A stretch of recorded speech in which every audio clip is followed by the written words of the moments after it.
نحمده ونصلي على رسوله الكريم أما بعد فأعوذ بالله من الشيطان الرجيم بسم الله الرحمن الرحيم رب اشرح لي صدري ويسر لي أمري واحلل عقدة من لساني يفقهوا قولي واجعل لي وزيرا من أهلي ربنا زدنا علما اللهم فقهنا في الدين اللهم اجعل عملي كله صالحا واجعله لوجهك خالصا ولا تجعل لأحد فيه شيئا ربي يسر ولا تعسر وتمم بالخير اللهم بارك لنا في أوقاتنا اللهم صل وسلم على نبينا محمد آمین الہی آمین۔ السلام علیکم ورحمۃ اللہ وبرکاتہ۔ کیا حال ہے میری تمام پیاری بہنوں کا، ماؤں کا، بیٹیوں کا؟ اللہ سبحانہ و تعالیٰ آپ سب کو اپنی عافیت میں رکھے، بڑھتے ایمان اور تقوی کے ساتھ رکھے۔ عافیت جو ہے وہ بہت ضروری ہے اور پسندیدہ دعاؤں میں سے ایک دعا ہے۔ اللہ سبحانہ و تعالیٰ کی پسندیدہ دعاؤں میں سے دعا ہے کہ بندہ اللہ سے عافیت مانگے۔ اور سبحان اللہ، سٹارٹ تو کسی اور چیز سے کرنا تھا، لیکن الحمدللہ جو بھی اللہ سبحانہ و تعالیٰ ذہن میں ڈال دیں اور ہمیں سکھا دیں، تو تھوڑی سی بات ہم عافیت پہ کریں گے کہ ہم اللہ سے عافیت مانگ رہے ہیں کہ اللہ ہم سب کو عافیت میں رکھیں۔ تو عافیت ہے کیا دراصل؟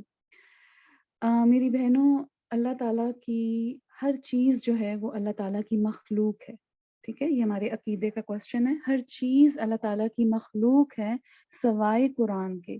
قرآن اللہ تعالیٰ کا کلام ہے، ٹھیک ہے؟ کلام اللہ ہے، اور باقی ہر چیز، چاہے پانی، ہوا، سورج، انسان، جانور، چرند پرند، ہر چیز، ایون کہ ہمارے اعمال، ایون کہ جو انسان عمل کرتا ہے نا، وہ بھی اللہ تعالیٰ کی مخلوق ہے۔ تو مخلوق جو اللہ تعالیٰ نے بنائی ہے، ہر مخلوق نہ وہ مکمل خیر ہے نہ وہ مکمل شر ہے، ٹھیک ہے؟ جو بھی دیکھیں، انسان جو اللہ تعالیٰ نے بنائے ہیں، کوئی بھی انسان صرف سراپا شر نہیں ہوتا، اور اسی طرح کوئی بھی انسان سراپا خیر نہیں ہوتا۔ اسی طرح آپ دیکھیں، جو آگ ہے، یہ آگ جلا بھی دیتی ہے جب زیادہ ہو، اور یہ آگ ہماری ضرورت بھی پوری کرتی ہے۔ ہمیں کھانا پکانا، کتنی انڈسٹریل لیول پہ کتنی ہی چیزوں کے لیے ہمیں آگ چاہیے۔ اسی طرح ہوا، سانس لینے کے لیے، زندہ رہنے کے لیے ہمیں ہوا بھی چاہیے، پانی بھی چاہیے۔ لیکن جب یہ ایک حد سے زیادہ ہو جاتا ہے تو پھر اس کا شر کیسے آتا ہے؟ فلڈز کی صورت میں، ہوا کا ٹورنیڈوز کی صورت میں کتنی تباہیاں ہو جاتی ہیں نا، ہریکین آ جاتے ہیں۔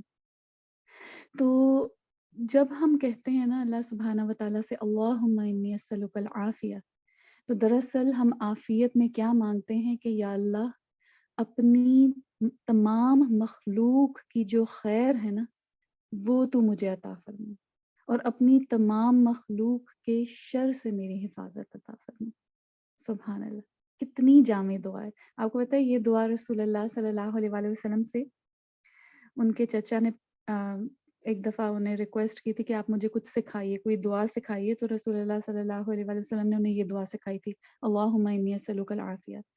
تو انہوں نے کہا بس اتنی، کچھ اور سکھائیں۔ تو اس کا مفہوم میں آپ کو حدیث کا بتا رہی ہوں۔ تو اس پہ رسول اللہ صلی اللہ علیہ وآلہ وسلم نے فرمایا کہ یہ بہت جامع مفہوم ہے اس کا، کہ یہ جامع دعا ہے۔ تو جیسے ہم کہتے ہیں نا ربنا آتنا فی الدنیا حسنہ وفی الآخرۃ حسنہ وقنا عذاب النار، جیسے یہ دعا بہت ہی جامع دعا ہے، اس میں ساری خیر جمع ہو گئی اور سارے شر سے پناہ مانگ لی گئی۔ اسی طرح میری بہنوں، اللہم انی اسألک العافیہ، اے اللہ میں آپ سے عافیت کا سوال کرتی ہوں۔ تو اس میں بھی یہ بہت ہی جامع دعا ہے، اور ہمیں ایک روایت سے پتہ چلتا ہے کہ اللہ سبحانہ وتعالیٰ کی پسندیدہ دعاؤں میں سے ہے۔ اسی لیے صبح شام کے جو اذکار ہیں جس میں ہم پڑھتے ہیں، اس کا لمبا ورژن ہے اللہم انی اسألک العافیہ فی الدنیا والآخرہ، اور پھر پورا آگے جاتا ہے۔ جن کو وہ یاد ہے وہ مانگ لیں۔ اور یہ اتنی چھوٹی اور اتنی پیاری دعا ہے اور اتنی جامع ہے، اس کو آپ ضرور اپنے بچوں کو بھی یاد کرا سکتے ہیں۔ اتنی سمپل، ایک عافیہ کا ورڈ ہے نا۔ لیکن جب بھی مانگیں تو اس عافیت کو پھر شعور کے ساتھ مانگیں کہ میں اللہ تعالیٰ سے ہر خیر کا سوال کر رہی ہوں، اور ہر شر سے، جو بھی اس نے مخلوق بنائی ہے اس کے شر سے پناہ مانگ رہی ہوں۔ اب چاہے تو وہ انسان ہو، اور چاہے وہ کوئی بھی کسی بھی قسم کی اور مخلوق ہو، ٹھیک ہے؟ چاہے وہ بیماری کی شکل میں ہو، چاہے بیماری بھی ہوتی ہے. دیکھیں بعض بیماریاں انسان کو اللہ تعالیٰ کے اور قریب کر دیتی ہیں, اس کے درجات اور بلند کر دیتی ہیں انسان کے, اور بعض کیا ہوتی ہیں اس کو اللہ سے دور کر دیتی ہیں, انسان کے حق میں شر ثابت ہوتی ہے. تو اس لیے ہر وقت اللہ تعالیٰ سے عافیت کا سوال مانگیں, اور کچھ بھی ہو اللہ تعالیٰ ہمیں ہدایت دے, عافیت کے ساتھ دے. یا اللہ ہمیں جو بھی آپ کی خواہش ہے وہ دے, لیکن عافیت کے ساتھ دے. کیونکہ بعض اوقات کیا ہوتا ہے انسان بے صبرا ہوتا ہے, وہ کہتا ہے اللہ تعالیٰ بس مجھے ہدایت دے دیں, جیسے بھی دے دیں, میرے بچوں کو ہدایت دے دیں, جیسے بھی دے دیں, بس. کسی چیز کے لیے ہم جب بہت ڈیسپریٹ ہوتے ہیں نا, تو ہم اپنی ہی دعائیں اپنے ہی حق میں ظلم کر بیٹھتے ہیں.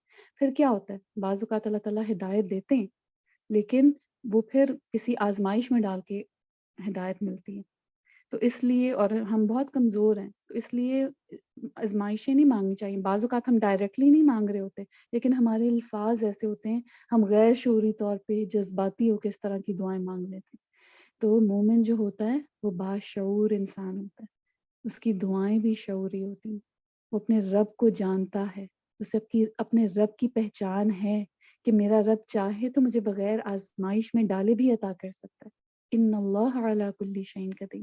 تو اس لیے اپنے رب سے ہمیشہ عافیت مانگیں, صحت مانگیں عافیت کے ساتھ, نعمتیں مانگیں, ہر نعمت مانگیں لیکن عافیت کے ساتھ. کہ اللہ تعالیٰ ہم سب کو عافیت عطا فرمائے, آمین یا رب العالمین. اسی ریمائنڈر کے ساتھ ہم اپنے آج کا ٹاپک کی طرف آتے ہیں. جیسے لاسٹ ٹائم ہم نے بات کی تھی کہ ہم اللہ تعالیٰ کے خوبصورت ناموں کے بارے میں بات کریں گے. اسماء الحسنی, اسما کہتے ہیں نام کو عربی میں, ٹھیک ہے, ناموں کو. اسم ایک کے لیے ہے, اسما پلورل ہے, تو نام اللہ, اللہ کے, الحسنی حسنی خوبصورت. تو اللہ سبحانہ و تعالیٰ کے خوبصورت نام. اللہ تعالیٰ کے کتنے نام ہیں آپ لوگوں میں سے کوئی بتائے گا؟ اللہ تعالیٰ کے ٹوٹل کتنے نام ہیں؟ ہمیں گنتی بتائی گئی؟ کوئی بھی پارٹیسپیٹ کرنا چاہے تو انمیوٹ کر سکتے. 99. 99 نیمز. اچھا الحمدللہ, اللہ سبحانہ و تعالیٰ کے مور دین 99 نیمز ہیں. ٹھیک ہے, اس بات کو ہمیں یاد رکھنا ہے. اللہ تعالیٰ کے مور دین 99 نیمز ہیں, اور اللہ تعالیٰ کے بہت سارے نام ہیں. کچھ نام وہ ہیں جو اللہ سبحانہ و تعالیٰ نے ہمیں سکھا دیے, بتا دیے, اور کہاں بتائے یا سکھائے؟ قرآن و حدیث میں. اور کچھ نام وہ ہیں جو اللہ سبحانہ و تعالیٰ نے ہمیں نہیں بتائے, جو اللہ کی شان و شان کے مطابق ہیں. وہ اللہ تعالیٰ نے کچھ ہمیں بتا دیے, کچھ نہیں بتائے. اب جو بتا دیے ان میں سے بھی اگر ہم قرآن و حدیث سے دیکھیں تو مور دین 99 نیمز ہیں. لیکن جو حدیث جس کی طرف میری بہن آپ نے ابھی میرا گمان ہے کہ آپ اس حدیث کی طرف ریفرنس کر رہی ہیں, کہ ایک حدیث ہے اوتھینٹک, اس میں ہمیں کیا بتایا گیا کہ اللہ سبحانہ و تعالیٰ کے 99 نیمز ہیں. جو کوئی ان پہ ایمان لاتا ہے, ان پہ یقین رکھتا ہے, ان کے معنی پہ ایمان لاتا ہے, اور ان کے مطابق عمل کرتا ہے, اس کے لیے جنت ہے. سبحان اللہ. تو یہ ان ناموں کو جاننا کیوں ضروری ہے؟ کیونکہ صرف ان کو زبانی یاد کر لینا یا حفظ کر لینا جنت کے لیے, اس پہ جنت لازم نہیں ہو رہی. یہ ہمیں حدیث کا جو مفہوم سمجھنے کی ضرورت ہے. اکثر اس کو کہا جاتا ہے نا, جس نے یاد کر لیے 99 نیمز اس کے لیے جنت ہے. تو جو حدیث میں لفظ آتا ہے اس کا اگر آپ عربی جو لفظ ہے اس کا اگر آپ ٹرانسلیشن دیکھیں, مفہوم دیکھیں, تو اس میں ہے کہ جو ان پر ایمان لایا. اور ایمان لانے کا کیا مطلب ہے؟ ایمان لانے کے لیے علم ہونا ضروری ہے. ٹھیک ہے, ایمان لانے کے لیے علم ہونا, جاننا ضروری ہے, اور پھر اس کے مطابق اس کی زندگی بھی بدلے. جیسے اگر کوئی کہتا ہے کہ اللہ السمیع ہے, اللہ تعالیٰ سننے والے ہیں ہر ایک کو, تو پھر ہمارا عمل جب ہم دعا مانگیں گے تو اس یقین کے ساتھ مانگیں گے کہ اللہ تعالیٰ سن رہے ہیں. جب ہم کسی کے ساتھ سرگوشی کرنے لگیں گے, چاہے کوئی تیسرا وہاں نہیں ہے, تو ہم کیا ہوں گے؟ ہم بہت محتاط ہوں گے کہ اللہ تعالیٰ سن رہے ہیں. یہ ہے ان پہ ایمان لانا, کہ جب عمل کی باری آئے تو ہمارا عمل بدل جائے. کیونکہ ہمیں اللہ تعالیٰ کی ان صفات پر یقین ہو. اللہ سبحانہ و تعالیٰ قرآن میں فرماتے ہیں کہ اللہ سبحانہ و تعالیٰ کے بہت خوبصورت نام ہیں, اور اللہ تعالیٰ حکم دے رہے ہیں. کل کہہ کے جب قرآن میں کوئی بات کہی جاتی ہے, جیسے رسول اللہ صلی اللہ علیہ وآلہ وسلم کو وہ جو دعا ہم مانگتے ہیں نا ہر کلاس کے سٹارٹ میں, ربی زدنی علما, وہ دراصل آیت کا ایک حصہ ہے, وقل ربی زدنی علما. کچھ دعائیں قرآن میں بطور دعائیں آئی ہیں، اللہ تعالیٰ نے کوٹ کی ہیں کہ یہ فلاں انبیاء کی دعا ہے، فلاں نبی کی دعا ہے، لیکن کچھ دعاؤں کا اللہ تعالیٰ حکم دے رہے ہیں، کچھ کاموں کا اللہ تعالیٰ قرآن میں حکم دے رہے ہیں، اور ان میں سے ایک حکم کیا ہے اللہ تعالیٰ کا، کہ اللہ تعالیٰ کو پکارو، اللہ تعالیٰ کو اللہ تعالیٰ کے خوبصورت ناموں کے ساتھ پکارو، اور چاہے اللہ کو پکارو یا الرحمن کو پکارو، ٹھیک ہے۔ ادھر سے یہ آیت ایک دلیل بنتی ہے کہ اللہ سبحانہ و تعالیٰ کا، یہ ذرا غور سے سنیے گا، اللہ سبحانہ و تعالیٰ کا ایک ہے ذاتی نام، ٹھیک ہے، ایک ہوتا ہے ذاتی نام اور ایک ہوتا ہے صفاتی نام۔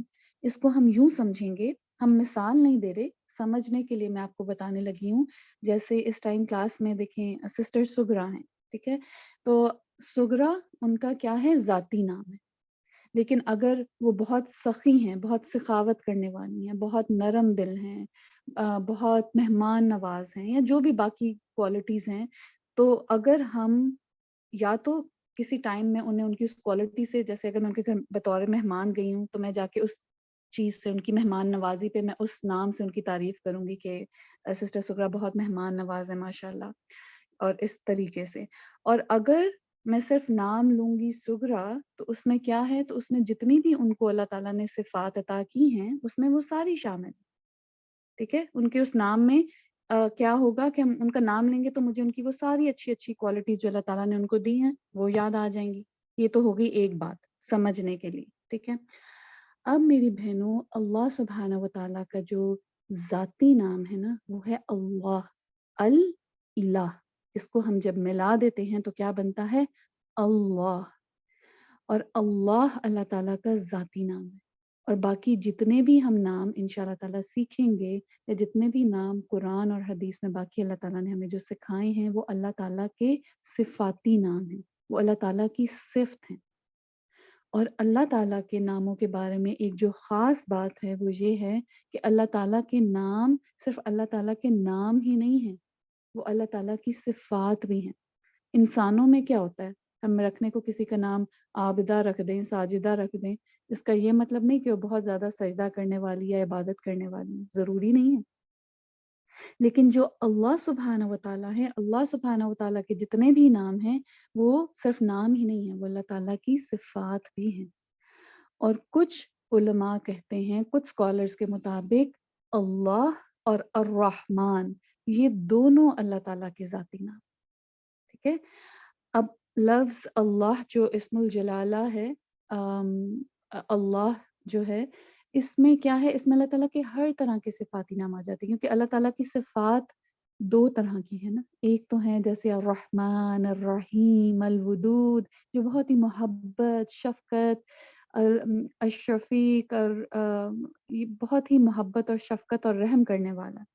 لیکن آن دی ادر سائڈ اللہ تعالیٰ کی کچھ صفات ایسی بھی ہیں، الجبار، العزیز، اور اس طرح کی بھی ہیں، ٹھیک ہے۔ تو جب ہم کہتے ہیں نا اللہ، تو اس میں وہ دونوں طرح کی صفات آ جاتی ہیں۔ اور پھر جب ہم کہتے ہیں کہ الرحمن بھی اللہ تعالیٰ کا ذاتی نام ہے، تو وہ جو علماء اس کی دلیل اس ادھر سے لاتے ہیں کہ یہ بھی اللہ تعالیٰ کا ذاتی نام ہے، یہ بھی آیت جو آپ کے سامنے اسکرین پہ ہے، ٹھیک ہے، اس آیت سے بھی کہ چاہے اللہ کو پکارو یا رحمان کو پکارو۔ اور دوسرا آپ دیکھیں گے کہ یہ صفت جو ہے نا اللہ تعالیٰ کی الرحمن، یہ بھی اللہ تعالیٰ کی باقی صفات پہ چھائی ہوئی ہے۔ کس طرح؟ آپ میں سے کسی کو پتہ ہے اللہ تعالیٰ کا جو عرش ہے اس کے اوپر کیا لکھا ہوا ہے؟ اللہ تعالیٰ کے عرش کے اوپر کیا لکھا ہوا ہے کہ میرا غضب، میری رحمت میرے غصے پر غالب ہے۔ اس کا مفہوم کیا ہے اردو میں؟ میری رحمت میرے غصے پر غالب ہے، یعنی کہ اللہ تعالیٰ کی جو رحمت ہے نا، جو اللہ تعالیٰ کی کچھ ایسی بھی صفات ہیں جس میں وہ پکڑنے والا ہے، سزا دینے والا ہے، وہ ان سب پر بھی اللہ تعالیٰ کی رحمت زیادہ حاوی ہے، کہ اگر بندہ 99 قتل کرنے والا بھی اگر اپنے رب سے سچی توبہ کرتا ہے تو وہ رحمان اس کو بخش دے گی، ٹھیک ہے۔ شرط یہ ہے کہ انسان اس زندگی میں توبہ کر لے، موت آنے سے پہلے پہلے۔ تو اس لیے الرحمن بھی اللہ سبحانہ وتعالیٰ کے کچھ علماء کے مطابق الرحمن بھی اللہ تعالیٰ کا ذاتی نام ہے. تو اب ہمیں کیا پتہ چلا کہ اللہ اور الرحمن یہ دونوں اللہ تعالیٰ کے ذاتی نام ہیں، اور باقی سارے جو ہیں وہ اللہ تعالیٰ کے صفاتی نام ہیں. اور ان ناموں کے ساتھ اللہ تعالیٰ کو پکارنا، اللہ تعالیٰ سے دعا کرنا، یہ اللہ تعالیٰ نے خود ہمیں حکم دیا ہے قرآن میں کہ ایسا کرو. فعل امر کے طور پر آیا ہے کہ ایسا کرو، کرنا ہے ہم. آپ لوگوں میں سے کوئی مجھے مائک پہ آ کے بتائے کہ جب ہم اللہ تعالیٰ کو ڈفرینٹ ناموں سے پکارتے ہیں دعا میں، ٹھیک ہے، ہم یا اللہ یا صرف یا رحمان یا ربی ان 3 ناموں کے ساتھ بھی پکار سکتے ہیں نا. قرآنی دعائیں زیادہ تر رب کی صفت سے ربنا، ربی اس طرح شروع ہوتی ہیں، اور مسنون دعائیں جو رسول اللہ صلی اللہ علیہ وآلہ وسلم کی سے ثابت ہیں وہ زیادہ تر اللہم سے شروع ہوتی ہیں. تو باقی جو صفات ہیں اللہ تعالیٰ کے، جو باقی نام ہیں اسماء و صفات، ان سے پکارنے کا ہمیں کیا فائدہ ہوگا؟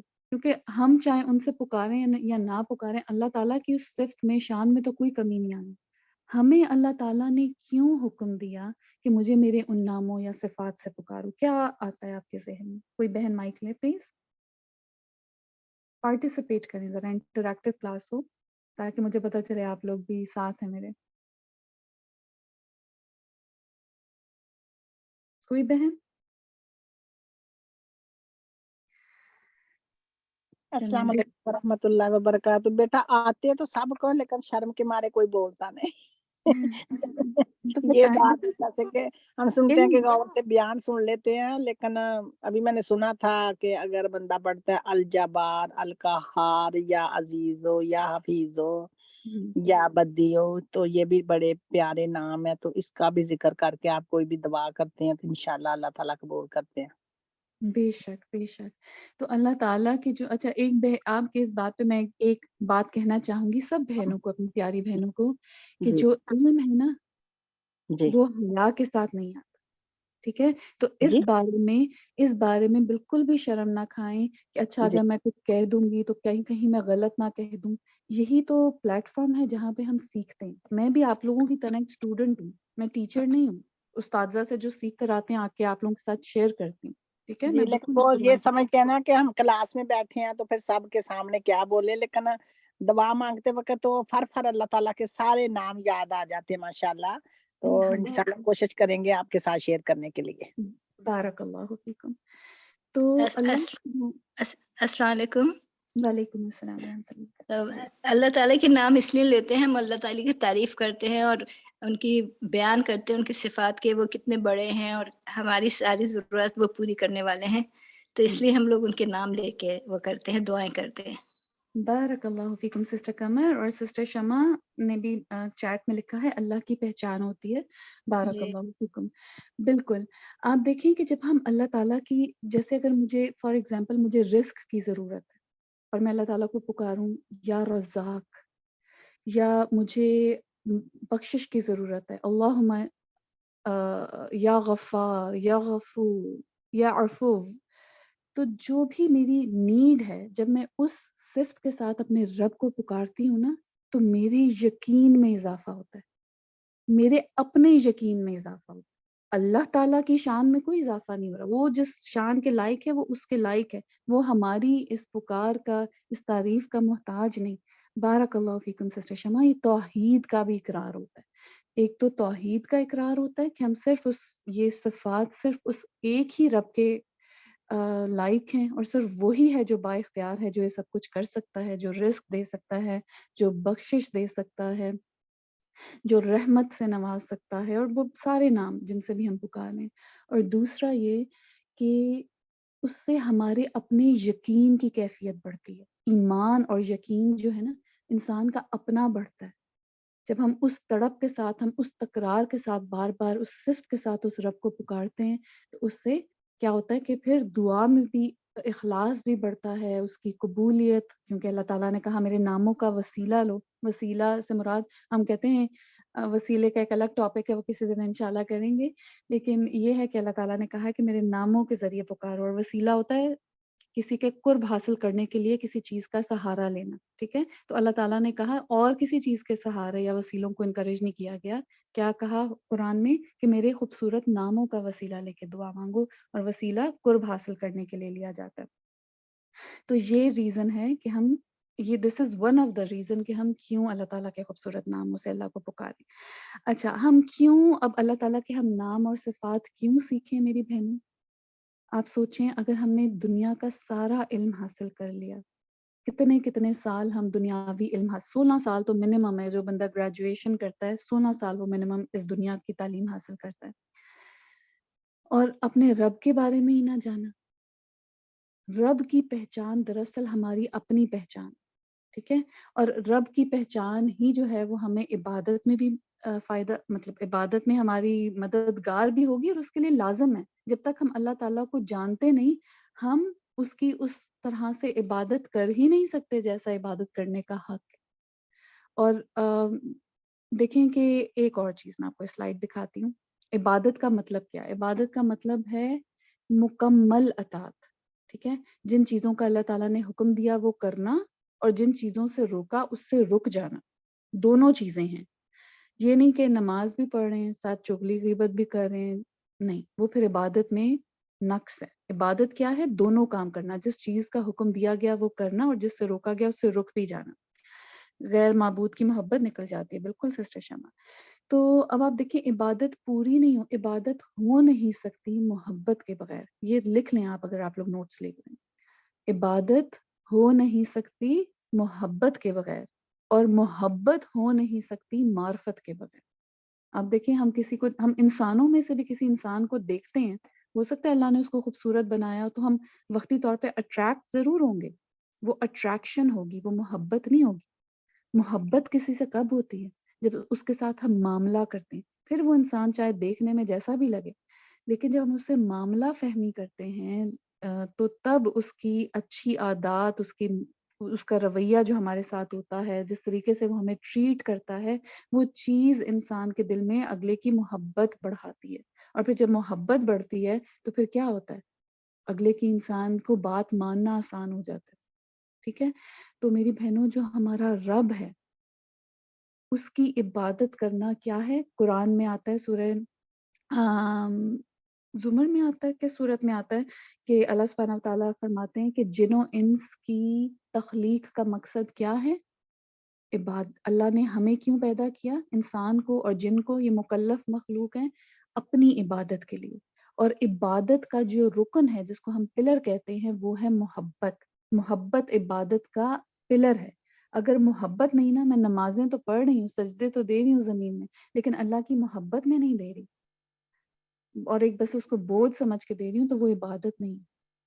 عبادت انسان محبت میں کرتا ہے.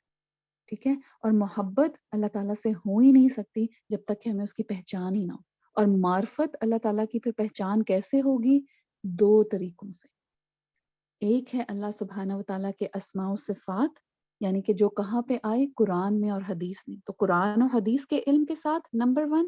اور دوسری اللہ تعالیٰ کی معرفت کس چیز سے ہوتی ہے؟ وہ ہوتی ہے کائنات پہ غور و فکر سے. کائنات پہ غور و فکر. جب اللہ تعالیٰ کے نام آپ جو سیکھیں گے انشاءاللہ تعالیٰ, اس کو پھر آپ نے ریلیٹ کرنا ہے جو بھی آپ اپنی زندگی میں ہوتا دیکھیں. جب آپ کائنات کے اللہ کی مخلوق کو دیکھیں کہ دیکھو یہ, ہاں یہ چیز اس لیے ہے, پھر انسان نا ریلیٹ کر پاتا ہے, میری زندگی میں یہ یوں ہو رہا ہے, اس میں اللہ کی کتنی رحمت چھپی. وہ اور اس محبت میں, اپنی رب کی محبت میں اور بڑھتا چلا جاتا ہے. تو اس لیے یہ ہمارے ایمان کا تقاضا ہے. آپ کو پتہ ہے توحید, توحید کیا ہے؟ توحید ہے صرف ایک اللہ کی عبادت کرنا. لا الہ الا اللہ محمد رسول اللہ. لا الہ الا اللہ, یہ ہے توحید. ٹھیک ہے, اب باقی تمام الہوں کی نفی کر دی, ایک الہ کو. اور یہ جو توحید ہے نا, اس کے آپ کو پتہ ہے, آپ لوگوں میں سے کسی کو پتہ ہے ایمان مستفل, ایمان مجمل یا مجمل, یہ یاد ہے آپ لوگوں میں سے کسی کو؟ بچپن سے ہمیں یاد کرائے جاتے ہیں, قاری صاحب ہمیں اس کا رٹا لگواتے ہیں اور بائی ہارٹ اس کو یاد کرتے ہیں الحمدللہ. آپ کو پتہ ہے کہ اس کا کیا معنی ہے, یہ کیا چیز ہے؟ کس کس کو آتا ہے؟ چلیے یہ بتائیں, چلیے کس کس کو آتے ہیں جو ایمانیات ہم کہتے ہیں, ایمان مستفل, ایمان مجمل. بچپن میں یاد تو کی تھی لیکن اب بھول گئے. سبحان اللہ. تو آپ کو پتہ ہے یہ کیا ہے؟ یہ ہیں ایمانیات. اور یہ جو الفاظ ہیں ایمانیات کے، یہ کہیں سنت سے نہیں ہے جو ہمیں یاد کرائے جاتے ہیں نا کہ اچھا یہ یاد کر لو تو یہ پڑھ لیے تو بس ہم مومن ہو گئے یا ایمان والے ہو گئے. نہیں، ان پر ایمان لانا جو ہے نا وہ ہمارا اس کا تقاضا ہے، مومن ہونے کا تقاضا ہے. اور یاد رکھیں کہ اچھا چلیں آپ لوگوں میں سے کوئی مجھے بتائے اسلام کے کتنے ارکان ہیں اور ایمان کے کتنے ارکان ہیں؟ اسلام کے کتنے پلرز ہیں؟ ارکان پلرز کو کہتے ہیں نا جس کے بغیر اسلام مکمل ہی نہیں. بارک 5. اللہ. 5. کون کون سے؟ سب سے پہلے شہادہ، پھر نماز، پھر زکوٰۃ اور حج. روزہ. بارک اللہ فیکم. اور روزہ. بارک اللہ فیکم. الحمدللہ. اور اگر آپ سیکوینس یاد رکھیں نا تو اور بھی آسانی ہوگی کیونکہ جی شہادہ. اذان میں اور روزہ اس سے پہلے. بارک اللہ فیکم. جو سب سے پہلے شہادہ کلمہ پڑھ کے انسان اسلام میں داخل ہوتا ہے، پھر نماز، پھر زکوٰۃ، پھر روزہ، حج. اچھا مجھے یہ بتائیے کہ یہ تو ہو گئے ارکان ایمان، ارکان اسلام. ارکان ایمان کتنے؟ کیونکہ اگر ہمیں یہ نہیں پتا نا تو باقی ساری چیزیں بعد کی بات ہیں. قرآن کی تفسیر سیکھنا، باقی ہر حسن اخلاق، یہ سب کچھ بعد میں. یہ ہماری بیس ہے، یہ ہمیں خود بھی پتہ ہونی چاہیے. کیونکہ اگر ہم کہتے ہیں میں مسلمان ہوں، میں ایمان لائی اللہ پہ، تو ہمیں پتہ ہونا چاہیے میں کس کس چیزوں پہ ایمان لائی. ایمان کے 6 پلرز ہیں. اسلام کے 5 پلر ہیں، ارکان ہیں، اور ایمان کے 6 ہیں. کون سے 6 ہیں؟ اللہ پر ایمان، فرشتوں پر ایمان، رسولوں پر ایمان، کتابوں پر ایمان، مرنے کے بعد جی اٹھنے پر ایمان، اور اچھی اور بری تقدیر پر ایمان. یہ 6 ارکان ایمان ہیں. ٹھیک ہے. میرے پاس اس کی سلائڈز تو ہیں لیکن سوری مجھے پتہ نہیں، ذہن میں نہیں تھا کہ آج ہم اس ٹاپک پہ ہم چلے جائیں گے. تو بہرحال نیکسٹ ٹائم میں آپ کو اس کی سلائڈز دکھاؤں گی. یہ 6 ہیں ایمان، ارکان ایمان. اور اگر ان میں سے کسی ایک پر بھی کوئی ایمان نہیں رکھتا تو وہ مومن ہی نہیں، وہ مسلمان ہی نہیں ہے. آپ سوچیں، کوئی کہتا ہے میں فرشتوں کو نہیں مانتا، کوئی کہتا ہے میں ایک فرشتے کو نہیں مانتا، وہ مسلمان ہی نہیں. کوئی کہتا ہے میں ایک نبی کو نہیں مانتا، وہ مسلمان نہیں. جب ہم کہتے ہیں نا رسولوں پر، ان کو بھی پڑھنے کی ضرورت ہے. یہ عقیدہ ٹاپک کے انڈر آتے ہیں، ایمانیات کے انڈر. تو ایک بھی رسول کو جھٹلانا تمام رسولوں کو جھٹلانا ہو جاتا ہے. ٹھیک ہے. تو اس میں بہرحال ابھی ہم فرسٹ پہ ہی رہیں گے اور انشاءاللہ اگر اللہ نے چاہا تو اس پہ بھی ہم بات کریں گے کسی کلاس میں. اس میں جو پہلا ہے، سب سے پہلا اللہ پر ایمان. تو اللہ پر ایمان لانے کے 4 ارکان ہیں. تو ہم کہتے ہیں نا میں اللہ پر ایمان لائی، تو اس میں اب کیا کیا چیزیں آتی ہیں؟ نمبر 1 میں اللہ تعالیٰ کے وجود پر ایمان لائی کہ اللہ تعالیٰ ہیں، اللہ تعالیٰ ایگزسٹ کرتے ہیں. ایتھیسٹ جو ہے نا، یہ کیوں ہمیں الگ سے اس کو رکھا گیا؟ کیونکہ ایتھیسٹ اب ایک فرقہ ایسا ہے جو کہتا ہے کہ اللہ تعالیٰ ہے ہی نہیں، نعوذ باللہ، یہ ساری کائنات خود سے خود بن گئی. ٹھیک ہے.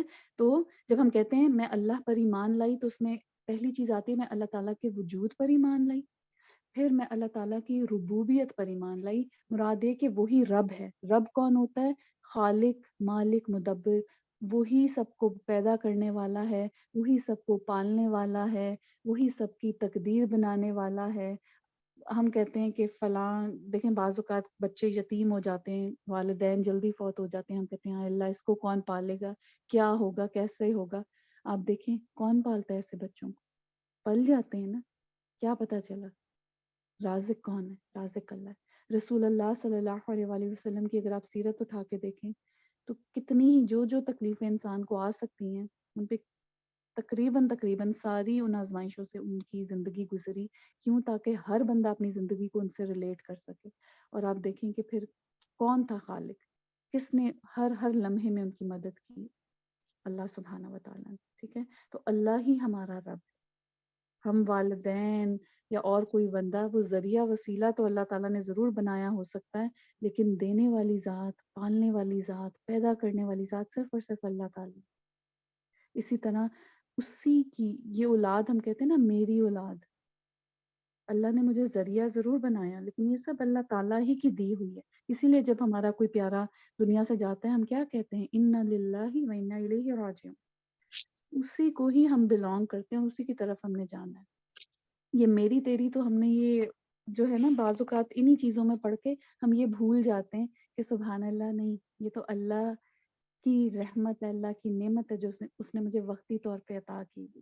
ابھی ریسنٹلی ایک کراچی میں ایک ٹرین کا حادثہ ہوا، اس میں کچھ ایک فیملی کے 5 لوگ جل گئے نا، اور وہ بہنیں قرآن کے ساتھ جڑی ہوئی تھی. اور ان ماؤں کے میں کہتی ہوں حوصلے دیکھنے کی بات ہے کہ وہ کس طریقے سے اپنی ان کی جوان اولادیں جب جل کے فوت ہوئیں اور کس طرح سے انہوں نے صبر کیا اور الحمدللہ کہا اللہ کی توفیق سے. تو کہاں سے آیا وہ صبر؟ کس نے دیا وہ صبر؟ ایمان کی وجہ سے اللہ تعالیٰ نے دیا.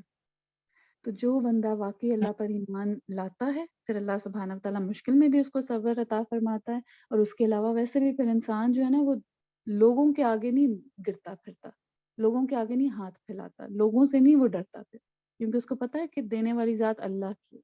وہ یہ نہیں سوچتا کہ وہ فلاں میری قدر نہیں کرتا، فلاں مجھ سے محبت نہیں کرتا، فلاں رشتہ مجھے اگنور کرتا ہے. نہیں، پھر اس کو پتا ہے کہ محبت، نفرت، عزت، ذلت سب اللہ کے ہاتھ میں. وَتُعِزُّ مَن تَشَاءُ وَتُذِلُّ مَن تَشَاءُ. مجھے اپنے رب کے ساتھ سچا ہونا ہے. ٹھیک ہے، تو کیا ہے جب ہم کہتے ہیں میں اللہ پر ایمان لائی تو سب سے پہلے اللہ تعالیٰ کے وجود پر ایمان لائی. نمبر 2 اللہ تعالیٰ کی ربوبیت پر ایمان لائی. ربوبیت مراد کہ وہی مالک، خالق، مدبر ہے.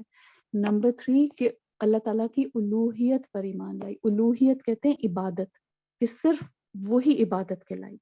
جب ہم اللہ کو رب مانتے ہیں نا کہ صرف وہی دینے والی ذات ہے تو تبھی پھر ہم صرف اسی کی عبادت کرتے ہیں. ورنہ کیا ہوگا جب ہم سمجھیں گے نا کہ نہیں شاید میری ترقی ہونا، میری پروموشن ہونا میرے باس کے ہاتھ میں ہے، شاید میں اپنی خدمت کر کے اپنے سسرال میں دل میں جو ہے ان کے دل میں جگہ بنا سکوں، شاید میں یوں کر کے فلانی کو امپریس کر سکوں، ٹیچر کو جو ہے وہ بٹر کر کے شاید میں کوئی اچھے مارکس لے سکوں. تو یہ سب کچھ اس کے یہ جو سارے الہ، یہ جو بت اس کے دل میں ہے نا وہ پھر نکلتے جائیں گے.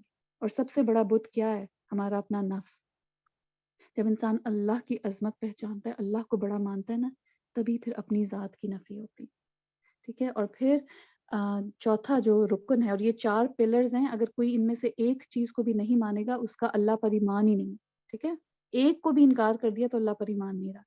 اور چوتھا کیا ہے؟ اللہ تعالیٰ کے اسماء و صفات پر ایمان لانا کہ یہ اللہ تعالیٰ کی اسماء و صفات ہیں. یہ اللہ تعالیٰ کے صرف نام ہی نہیں ہیں، اللہ تعالیٰ کی صفات بھی ہیں. تو میری بہنوں، یہ جو ہم علم سیکھنے جا رہے ہیں الحمدللہ باذن اللہ، جو ہم نے یہ علم کا اللہ تعالیٰ کے اسماء و صفات کا سفر شروع کیا ہے، یہ کیوں ضروری ہے؟ کیونکہ یہ ہمارے ایمان کو مکمل کرتا ہے. اگر میں نے یہ علم حاصل نہ کیا، یہ علم الفرائض میں سے ہے.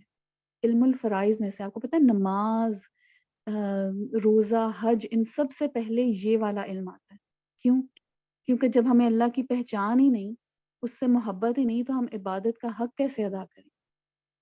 اور علماء کہتے ہیں کہ ایمان کو سب سے زیادہ تیزی سے اور سب سے جلدی بڑھانے والی چیز پتہ ہے کیا ہے؟ اللہ سبحانہ و تعالیٰ کے اسماء و صفات کا علم حاصل کرنا اور ان پہ غور و فکر کرنا. ہم سب کو فکر رہتی ہے نا میرا ایمان بڑھ جائے، میرا ایمان بڑھ جائے. اور ہمیں بچوں کے لیے بھی رہتی ہے.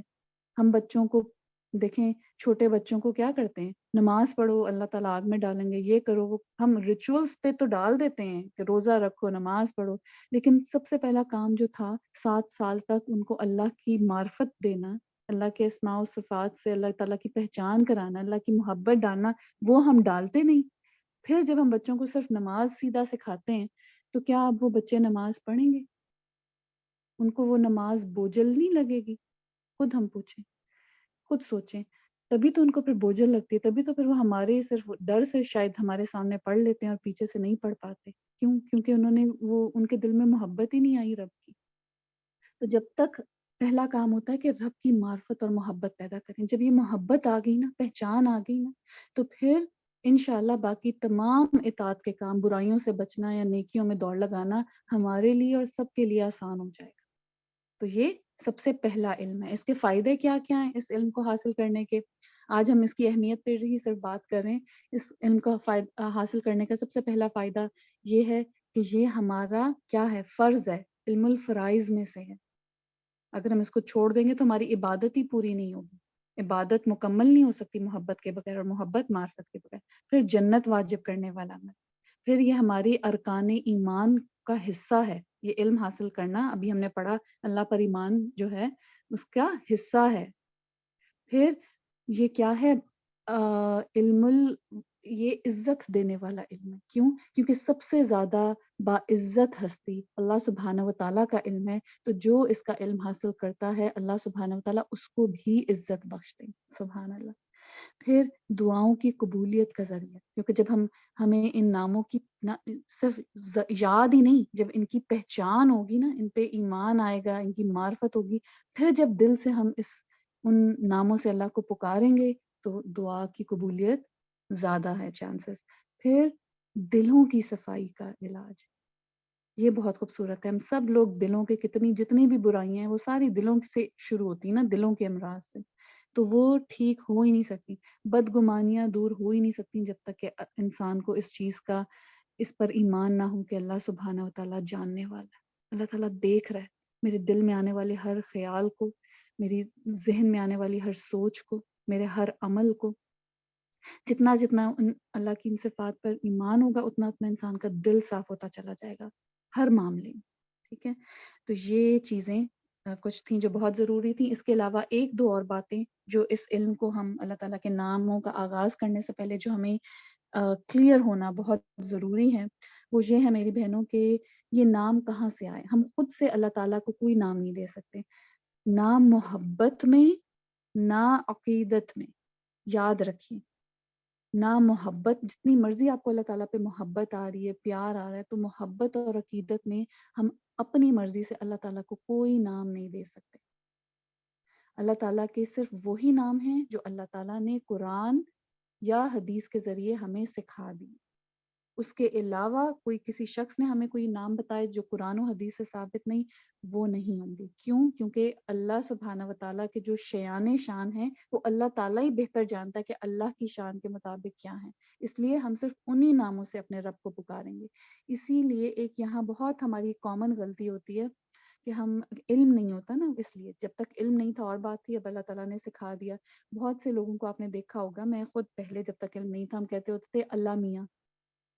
اب میاں جو ہے وہ ہم عقیدت میں یا تعظیم کے طور پہ کہتے تھے اپنی زبان میں.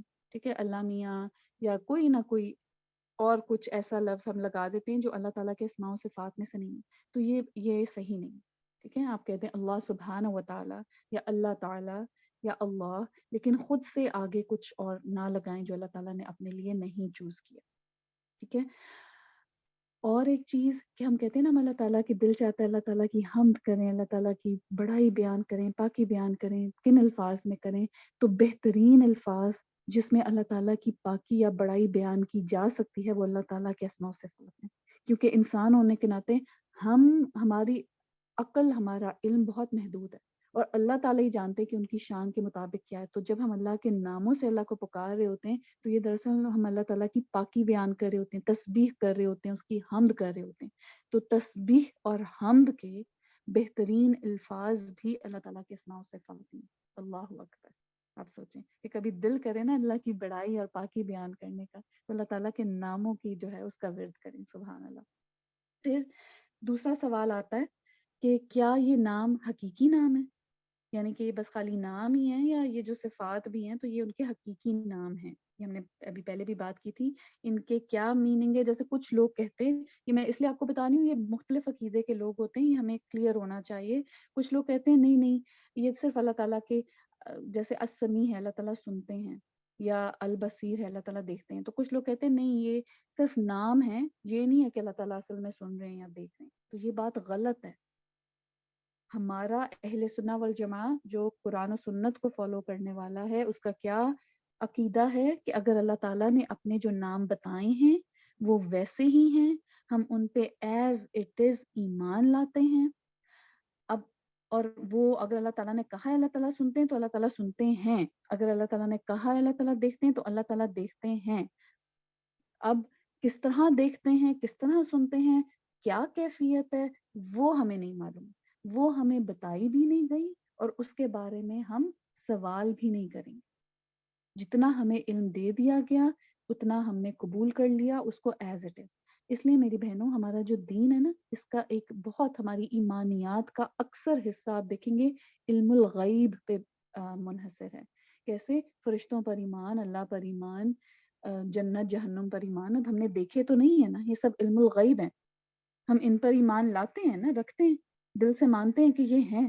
تو اسی طرح جب یہ نام صفات ہیں جو اللہ تعالیٰ کی اسماء و صفات، ہم ان پر بھی ایز اٹ از ایمان لاتے ہیں کیونکہ اللہ تعالیٰ نے خود بتا دی قرآن حدیث میں.